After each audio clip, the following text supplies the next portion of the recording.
اللہ فرماتے ہیں جب کسی کا وقت متعین آ جاتا ہے تو ایک لمحہ بھی تاخیر نہیں ہو سکتی، واپس آنا تو بہت دور کی بات ہے۔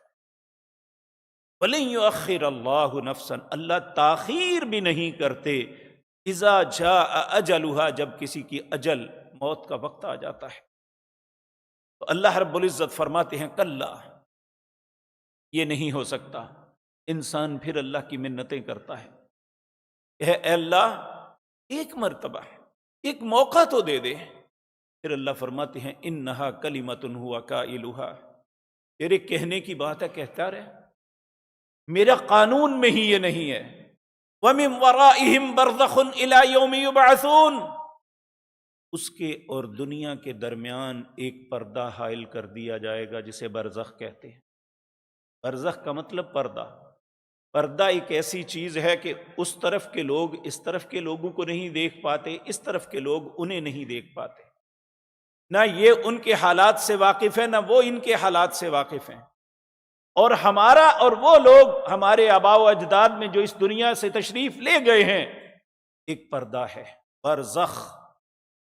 وَمِن وَرَائِهِمْ بَرْزَخٌ إِلَى يَوْمِ يُبْعَثُونَ، جس دن قیامت قائم ہوگی اس دن یہ پردہ ہٹے گا، پھر ہم ایک دوسرے کو مل سکیں گے، ایک دوسرے کو دیکھ سکیں گے، ایک دوسرے کے حالات کو جان سکیں گے۔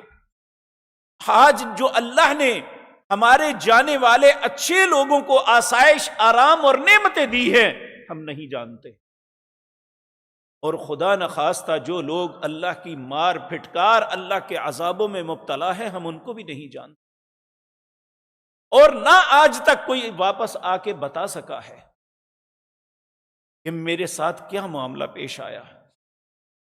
اللہ رب العزت فرماتے ہیں کلا انہا کلمۃ ہوا قائلھا ومن ورائہم برزخ الی یوم یبعثون۔ پھر اللہ فرماتے ہیں فاذا نفخ فی الصور، جب یہ پردہ ختم ہوگا، سور پھونکا جائے گا، کائنات کو ختم کرنے کا اعلان ہوگا، فلا انصاب بینہم، پھر تمہارے نسب کو نہیں پوچھا جائے گا کس خاندان سے تعلق رکھتے ہو،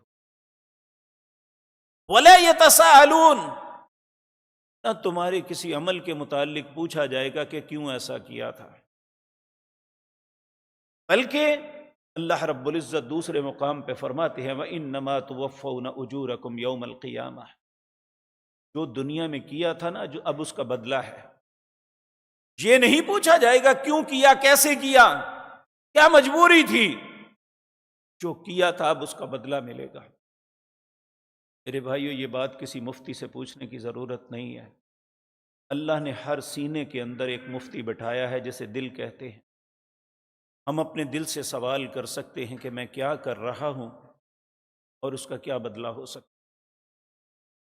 ممکن ہے آپ میرے متعلق کچھ نہ جانتے ہوں، میں آپ کے متعلق کوئی بات نہ جانتا ہوں، لیکن جس نے ہم سے سوال کرنا ہے وہ ہمارے دلوں کے بیدوں کو بھی جانتا ہے۔ وَيَعْلَمُ مَا تُخْفِي الصُّدُورُ، ہمارے سینوں میں چھپے ہوئے رازوں کو بھی جانتا ہے۔ وَيَعْلَمُ سِرَّهُمْ وَعَلَانِيَتَهُمْ، وہ ہماری ہر پوشیدہ بات کو بھی جانتا ہے، ظاہری بات کو بھی جانتا ہے۔ تو یہ ہمارے سوچنے کی بات ہے۔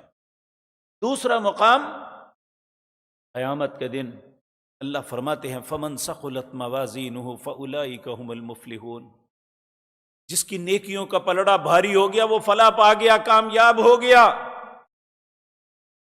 وَمَنْ خَفَّتْ مَوَازِينُهُ فَأُولَئِكَ الَّذِينَ خَسِرُوا أَنفُسَهُمْ فِي جَهَنَّمَ خَالِدُونَ، جس کی برائیاں نیکیوں سے زیادہ ہو گئی، نیکیاں کم ہو گئی، نیکیوں کا پلڑا ہلکا ہو گیا، برائیاں زیادہ ہو گئی، اللہ فرماتے ہیں فَأُولَئِكَ الَّذِينَ خَسِرُوا أَنفُسَهُمْ، اس نے اپنے آپ کو خسارے میں مبتلا کر دیا۔ خَسِرُوا أَنفُسَهُمْ فی جہنم خالدون، العیاذ باللہ، اللہ ہم سب کو اپنی پناہ میں رکھے۔ اللہ فرماتے ہیں وہ جہنم کے اندر ہمیشہ جلتا رہے گا، العیاذ۔ اور اللہ فرماتے ہیں تلفح وجوہہم النار، اس چہرے کو سجاتے ہیں تاکہ لوگوں کے سامنے یہ چہرہ دکھانا ہے، اس کو خوبصورت بناتے ہیں، اس کے لیے بے شمار ٹریٹمنٹ کرتے ہیں، نکلتے ہیں تو منہ دھو کے نکلتے ہیں، کہا سب سے پہلے اسی چہرے کو جلا کے راکھ کر دیا، تلفح وجوہہم النار وہم فیہا کالہون۔ کلہ کہتے ہیں جو بالکل بگڑ چکی شکل ہو، ایسے معاملہ ہو جائے گا، العیاذ باللہ۔ انسان سوچتا ہے کہ اتنی سختی کیوں، ایسا کیوں ہوگا؟ اللہ اس کا سبب بیان کرتے ہیں، الم تکن آیاتی تتلا علیکم، کیا تمہارے پاس میری آیات آئی تھی؟ تم نے اسے تلاوت کیا تھا یا اس کی تلاوت سنی تھی؟ تتلا علیکم فکنتم بہا تکذبون، کس نے حق دیا تھا کہ میری آیات کو جھٹلا دو؟ اس وقت انسان کہے گا قالوا ربنا غلبت علینا شقوتنا وکنا قوما ضالین، اے اللہ مجھ پہ میری بدبختی غالب آ گئی اور میں گمراہوں کے اندر ہو گیا۔